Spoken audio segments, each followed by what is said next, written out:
my mother's back garden. And nice new poppies. I thought it'd be a nice way to start this video with a beautiful manifold of creation and all its loveliness before we talk about it in essence. And I got some books prepared. I'm very excited about this. I'm going to close the door. Our neighbours hear me talking. But one more time. Oh, that's lovely. Okay. So I said I'd talk about QBL, and there's no linear, direct way to talk about this well, so I'm just going to dive straight into it. Got some books, like I said, prepared. This is the Tao Te Ching. It's a book of wisdom. It's not really a book of wisdom, it's a book that deals with wisdom. As you're going to see, wisdom is something that's very far removed from the world that we know, the world of knowledge. And this is a really good way of having some notion about something that's unknowable, unknowable stuff. So it deals with it in a very light and very pantheistic manner. It's just talking about works, talking about wagons and donkeys, and talking about in a way that every man can understand. It's like a Chinese Bible. You can read it in one sitting, but it's beautiful. Got this to keep me in good company. It's my NKGV. We're not going to really want to talk about who wrote this book. I'm just going to skip over it. This is a compendium. It's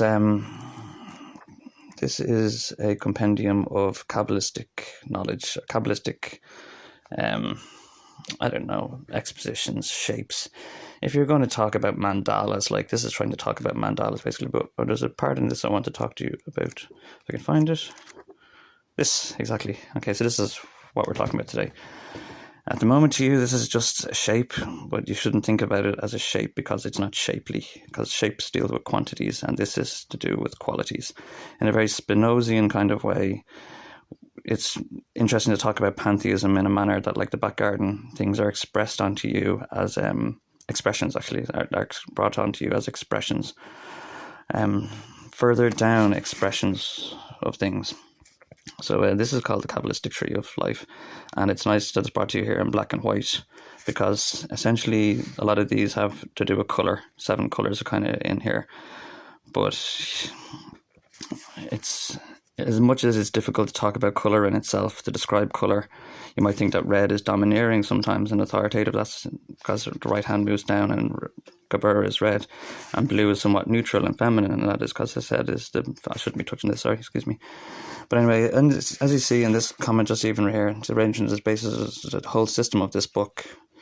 The numbers 1 to 10 are divided in different ways. So there's 4 planes. There's the absolute, Braya, the center part here where the fall came from, the Assyrian plane of formation, and then the Asai. You might have heard an Assyrian law, the law of this level. So also pictured here are the 22 letters of the Hebrew alphabet, and these are these letters in between. It looks a bit weird, sorry. It can look a bit kind of creepy and scary. It's not supposed to. It's just, this is something that's very awful, full of awe. This is, as I'm going to say this in my genius nutshell. This is why you shouldn't even really stare at this. Sorry, you shouldn't be holding the camera so much on someone for so long.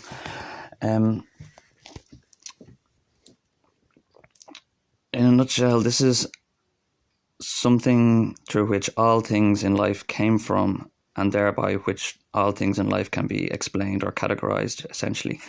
Now, I studied philosophy in UCD, pure philosophy, a single major, and there's no such quantity that they can rely on. If you're talking about, like, if you go to, like, say, Hegel or Fichte or Schelling, they talk about the grounds of knowledge, and there's no real quantity like this that philosophers can put their ground of knowledge in, where this is what they lack. So I left UCD, I went off and did my own hermetic study. I studied on my own, and like for years, I don't want to advertise the author of that book. It's a compendium, it's like a big dictionary.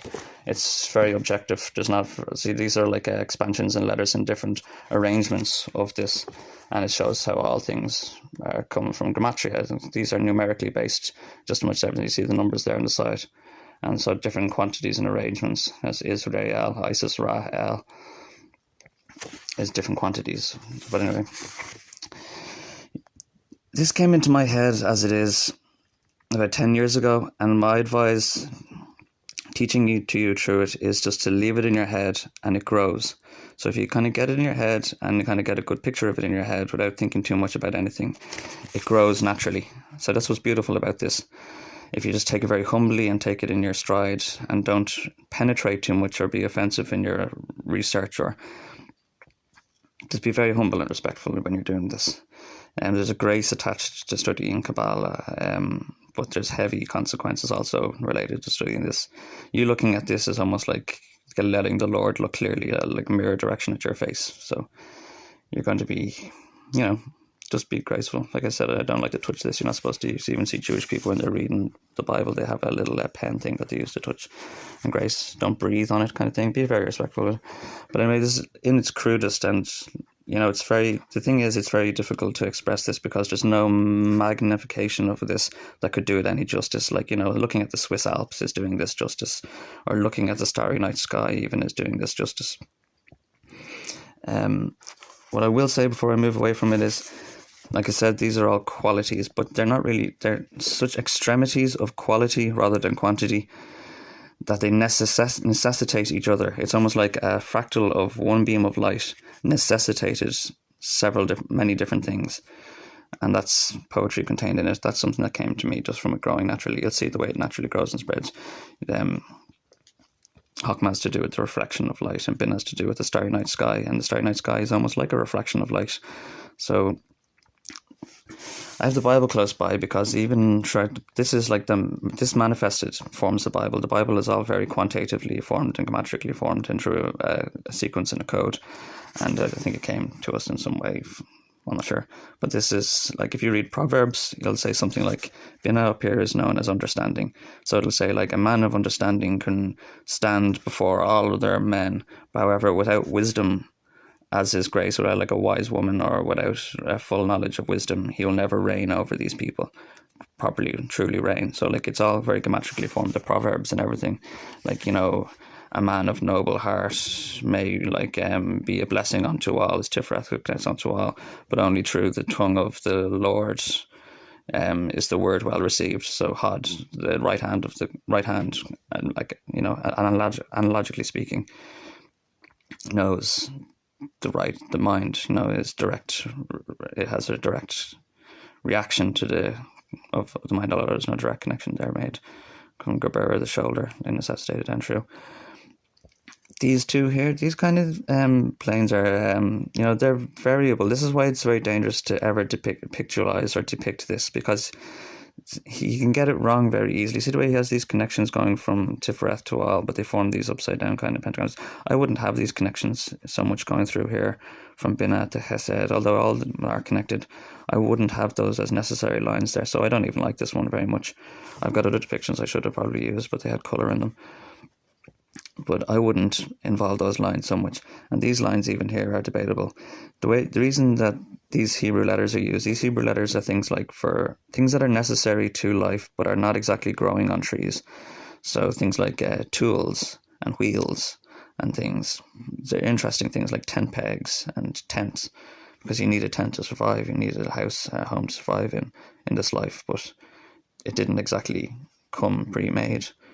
So these are what letters are. These are like what's interesting. And again, what's very lovely and necessary about this is the strip back and refinement of this understanding that's kind of conveniently brought onto us. But Christianity is supposed to have been where this branch became more realistic, where beforehand we had a domineering lord of something that's not unique to us, but through Christ we have a guy in the right hand. We have a guy who ascended on to work with the Lord. We have like a guy that can human relate here and here. So I think there needs to be a lot more sex magic involved, where Christianity can overwrite that kind of thing. Again, Aid is supposed to be the Lord, as in it's the right hand kind of affecting and coming down, affecting onto this world.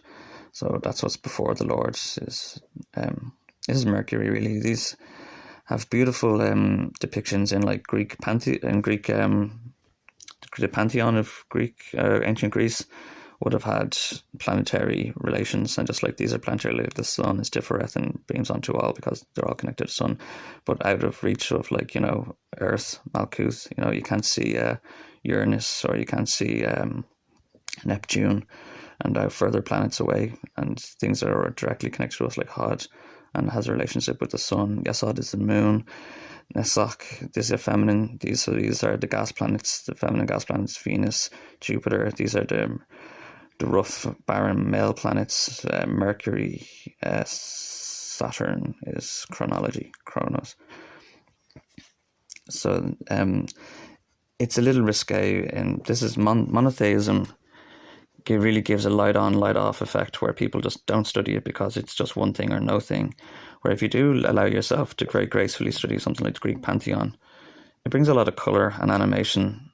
But then again, because they hold each of these in separate and living entities, like Hod is Hermes, the messenger of the gods, and because they anthropomorphize it in one thing in itself when it's meant to be a depiction of something in the whole. So it gets a bit dodgy between a pantheonic thing and a monotheic expression.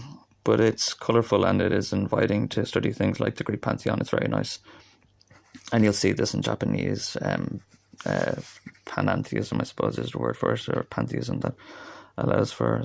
So people like sillily try to find this like form in nature to see like, oh, does it form? But again, it's not a quantity. These are qualities. This is like a basic quantitative expression of quality. So it's very essential in that it's meant to be. If you can't really bring your grounds to justify using it, that's the philosophical thing that no philosopher would really want to take this and use this, because it's not a good grounding. It has to be taken as granted. It's something that has to be taken as granted. But I've never found flaw with it, and through it I've found a lot of comfort and organisation and ability to understand things in my life very plainly and keeping my head together and not go absolutely mad. Because the Bible form is very much like this. There'll be like messages all the way through. We can even take a random proverb and we can probably find something that's Kabbalistic in it. Father and mother be glad, boy rejoice. If you find bodily things in this, like cutting someone's right hand off isn't really about cutting people's hands off, and people under Assyrian law will do things like cut people's hands off, and it's not that, it's, I mean, you'll be cut off from the right hand of the Lord. So like, your mind won't receive intuitive messages from Hod, or the house of, the Sephira of Hod. Sephiroth is plural, and Sephira, those separate circles that you saw there. You find anything here before we go? Heal his purity, heart's grace, lives, king's friend. Here is one here. The eyes of the Lord preserve knowledge. And knowledge was the 10 Sephiroth at the very bottom of. So the Lord is like a shepherd onto the realm of knowledge. But he overthrows the words. But he overthrows the words of the faithless. But he overthrows the words of the faithless. So that is just Kabbalistically there, the Lord reigning over the realm of knowledge. And hear the words of the wise, and apply your heart to my knowledge. It is very Kabbalistically formed. You get a lot of it. But it's a good little tool, I suppose, a little kind of magnifying glass or thing to hold up through something when you're reading like the Bible. It's a good formulation or a good way to categorize things. And like I said in another video, severity couldn't act on any other thing but itself, because it's meant to be the only one true body, so it must be a self-severe and self-refining aspect. So knowing, like using it properly like that can really help you eradicate or notions of essences or things like evil or fear in themselves, because there's no such thing. Disney invented fear when they invented like an evil queen in a tower. There's no such thing as evil in itself. But can we get any other example here before we go? Anything of its body?